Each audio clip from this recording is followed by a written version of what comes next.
Hello everyone and welcome to another wonderful game from the European Team Championship. This is round 5 and it is Jergus Pechac versus Vincent Keymer. Slovakia versus Germany. This is board 1 and Vincent is a member of the top 10. He's among the top 10 highest rated players in the world. So it is extremely difficult to play against him. He is in great form and obviously it's a great opportunity for Jergus to take down a really strong player. Aside from helping his team win the European Team Championship. So let's check it out. It's a very nice line of the Nimzo-Indian. We have pawn to d4, knight to f6, pawn to c4, e6, knight to c3, and bishop to b4. The Nimzo-Indian is on the board.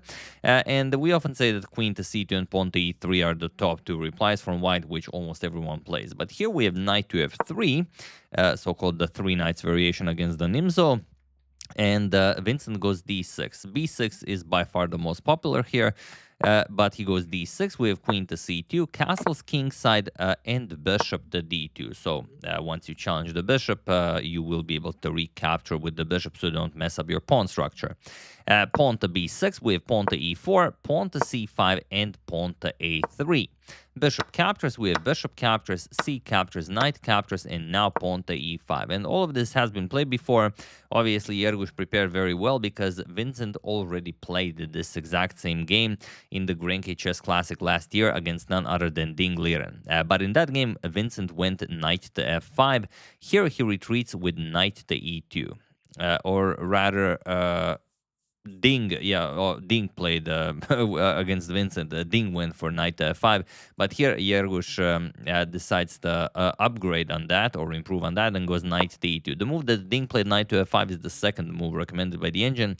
Knight to e2 is the top move recommended by the engine. So probably Jergus prepared for this, and or maybe not, because he's down almost 25 minutes and Vincent is still on full hour and 30 minutes. Who's to say what's really happening here? But okay, we have bishop to e6 from Vincent, not weirded out by this deviation from the Ding game. Knight to g3, and now queen to c7. First move where Vincent actually spent some time. He spent 6 minutes on this move. Bishop to e2, and now there is a game or a couple of games where knight to c6 was played. Here we have rook to c8, and it is now as of move 13 that we have a completely new game. Okay, we have rook c1, knight b to d7, pawn to b3, and here Vincent played knight to c5. I will just show you, because again, it's a lot of fun, what our good friend the engine says that should be played here by black. And then I'm going to tell you why it's a bad idea. The engine gives pawn to b5. And now, okay, as the top move. But now look at this. C captures and pawn to h5. Okay, the white king is in the center of the board. You're going to play h4. Does make sense even to a human. But here after, let's say castles, pawn to h4, knight to f5, knight to c5, and now look at this. Bishop captures on e5, d captures, pawn to b4, knight f captures on e4, b captures on c5, bishop captures on f5, and bishop to d3, only move that keeps white in the game. After, queen captures on c5, queen captures, rook captures on c5, rook captures on c5, knight captures on c5, and bishop captures on f5. You get this position where it's equal material, and okay, it's bishop versus a knight, but still it's white who has the 2 versus 1 on the queen side. So even though the engine says this is a dead draw regardless of what you play, even if Vincent calculated all of this out, why would he play this? Why would he forcefully trade everything down and go into well, a seemingly drawn endgame against a player who is more than 200 rating points lower rated? Doesn't really make sense, even though, okay, he is a great player, but doesn't make all that much sense. So sometimes, especially if you're a stronger player or if you consider yourself to be a stronger player, it is better not to play the top move recommended by the engine. And Vincent goes knight to c5, which is not even in the top 3. He's trying to bait pawn to b4, which would be best for Jergus, but he goes castles kingside, and now Vincent quickly goes pawn to b5. And now if pawn to b4, he can put a knight on a4, and we all know that a knight on the rim is perfectly fine in the Nimzo. So okay, pawn to b4, knight a4, we have bishop to d2, and queen to b7, putting pressure on that e4 pawn, another pretty standard idea in the Nimzo. Bishop to g5, attacking the knight, and knight to e8. We have knight to f5, and pawn to f6, strengthening the center and pushing that bishop back. And you should go bishop to e3, but here bishop to h4 was played, and now Vincent gets something to play for. He plays bishop captures on c4, bishop captures, rook captures on c4, and queen to b3, queen to f7, so you don't have to worry about any nasty discoveries or, just pinning of the rook. Rook captures on c4. We have queen captures on c4, and here queen to f3. Jergus declines the trade, and it's a very tricky position. Queen g4 could be a little bit nasty. Also, if let's say you play something like knight to c7, you can easily blunder the game on the spot. Bishop captures on f6 is just winning for white, because if you capture, just a check, check, and mate. So after queen f3, knight to b6 by Vincent, getting that knight into the game. We have h3, king to h8, and rook to d1. We have queen to e6. You have to guard that d6 pawn, and rook to d3. Just improving the position of the rook, also adding some support to that a3 pawn. But maybe in the future you will be able to make some sort of a rook lift here. We have knight c4 by Vincent, king to h2, and pawn to a6. We have rook to d5, rook to c8, and rook back to d3. We have rook to c6 by Vincent, and rook to d1. We have pawn to g6, chasing away the knight, knight to e3, and king to g7. We have knight to d5, pawn to g5, bishop to g3, and now knight to c7, offering a trade of knights, but Jergus just goes after Vincent's king. Pawn to h4, we have pawn to h6, queen to c3, now pinning the knight, and queen to d7, getting the queen back to defend the rook on c6. We have queen to f3, and now knight captures on d5. Okay, rook captures on d5. We have queen to e6, and rook back to d3. We have rook to c7 by Vincent, and queen to e2, knight to b6, and pawn to f3. We have pawn to d5, striking in the center. And here, the simplest solution is the one that you should go for. Sort of an Occam's razor of chess, if you will, and you should just trade captures, captures, and okay, perfectly fine. But here, after d5, he decided to pin the pawn, queen to a2, as the queen on e6 is undefended, but this only helps Vincent. If he finds the correct idea, which he didn't. He played rook to d7, which seems like a very natural move. You just defend 3 times as it's attacked 3 times. But do you see the move that Vincent missed here after queen to a2? Such a disgusting little idea. Even feel free to pause the video and try to find it. It's very, very interesting.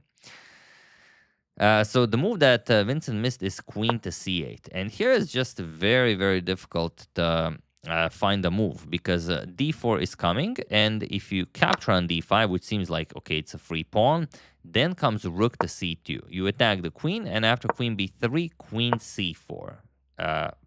You just gave up a pawn, so not the first move that comes to mind, but it doesn't matter what white plays here, you're just winning. So you can push d6 and then capture some b3, rook captures, and then you put a rook on d2 to capture the pawn, or you trade right away, and then b captures, attacks the rook, rook to d1, you play king f7 to stop the pawn, d6, king to e6, and now you have d7 guarded by the knight and by the king. The bishop not really useful here, and it's just a much better position for black. It is winning. The past c4 pawn is just unstoppable. You will also start gobbling up on the queen side, so that was definitely in the position. But Vincent played rook to d7. He played pretty much instantly, and now pawn to a4. Again, seems like you can just capture, but then you weaken the d5 pawn. Queen to c6, and e captures on d5. We have knight captures on d5, a captures, we have a captures, and queen to d2, putting pressure on the knight, and if the knight moves on the rook on d7. So, okay, we have queen to c4, pawn to h5, now with some ideas of maybe somehow getting the queen to this diagonal, getting the queen to g6 could go a long way. But yeah, it's not easy to get that. King f7, we have rook to a3, and now pawn to e4. We have f captures, queen captures, and now rook to d3, again pinning the knight, and Vincent goes pawn to f5.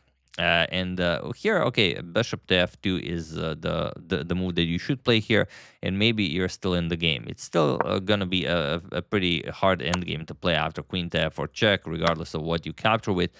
Point is that g captures will be played, and this is now just much better for black. You're up a pawn.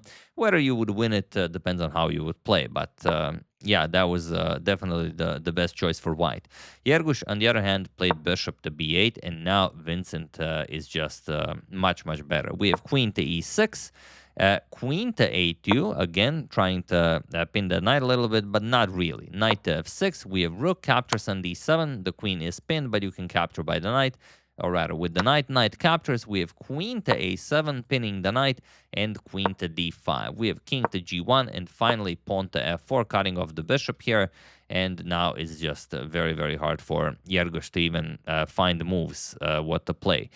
We have bishop to e5, trying to give up the bishop for the knight, but the knight is much better here. Vincent just goes queen d1 check. We have king to f2, queen to d2 check, king f1, queen to d3 check, king e1, queen to b1 check, gaining a little bit of time on the clock, king f2, queen to c2 check, king f1, queen to d1 check, king to f2, and now king to e7, defending the knight. And now the black queen can either go for some checkmate with pawn to g4, pawn to f3, or pawn to g4, pawn to g3, or you capture on b4 and then you push the b pawn. So many options here for Vincent. We have bishop to d4. And now you go after the pawn. Queen to d2 check, king f3, queen captures on b4, and bishop to f6 with check, again going for that trade, but still Vincent just declines. Here you can actually capture it, but why would you? Why, give white more to play for? Bishop to g7, and now queen to b3 with check, king to e2, queen to c2 with check, king to f1, queen d1 check, king to f2, and queen to d2 check, king f1, and finally pawn to g4. Vincent played a couple of quick moves to gain some time on the clock, and now, okay, he has 2 minutes. He calculated that the g4 is now winning, that there are no hidden resources for white. And the point is that if you play bishop captures on h6, then look at this: queen d1 check, king to f2, and g3 with checkmate. Disgusting. But after g4, so king f2, queen after g4, queen to a6 check was played. We have king to e7, and now queen to a1, trying something, but there is nothing. Pawn to g3, Vincent threatens checkmate on f2. We have bishop to d4, stopping that, and now king to f7. We have bishop to a7, just wasting moves as you have to guard that f2 square. Pawn to b4. Now the b pawn marches forward. We have queen to b1, king to e6, and king to g1. We have knight to e5, and queen to f1. We have king to f5, Vincent going in with the king. King to h1, we have pawn to f3. We have queen to b1 with check, knight to d3, and now bishop to f2. Jergus still continues hopes to get some sort of a maybe a stalemate, because probably if it was a one-on-one game, then you don't do this, or maybe even you do. I mean, why wouldn't you? It's allowed, but especially since it's a team event and your team depends on you, you have to try absolutely everything and anything to maybe grab that half a point. G captures on f2, and now pawn to g4 check. But here Jergus Pechac resigned the game, as there is nothing more to be done here. He resigned before even waiting for Vincent's response, because whatever he plays, it's just completely winning. I had to think really hard to figure out some sort of a possible stalemate trap here, and I found one, but one that Vincent is very unlikely to fall for here. Like, imagine if king captures on g4, let's say queen to f1, and now queen e2, black offers a queen trade, let's say queen g1 check, and now king h3. Okay, here if all of this happens, then queen g3 would allow you to stalemate the white king, nowhere to go obviously, and okay, you could grab a half a point. So on my level and on most most of your level, I imagine as well, you should always try this, and it will work sometimes, but at this level, Jergus says, okay, it's enough. Let's call it a day. And yeah, some of the other games are still being played, so we do not have all of the results of the round. But yeah, very nicely done. And Ukraine still leading the event. They won a very nice match. Let me just check up on some of the other games. Yeah, Ukraine versus France. It was a 2.5 to 1.5. Netherlands defeated Serbia with 3-1. Hungary defeated Greece with no. Hungary and Greece drew the match. Nicolas Teodoro and Richard Rapport was a pretty crazy game, but most of it was a Rookian game that Rapport was trying to win. So I thought you guys wouldn't really appreciate that one. But yeah, Nicolas just playing incredible chess. I also I keep saying it, but he just keeps delivering. I mean, he just keeps these 2750 guys at bay. Also beating the world champion Gukesh. I mean, not a small feat.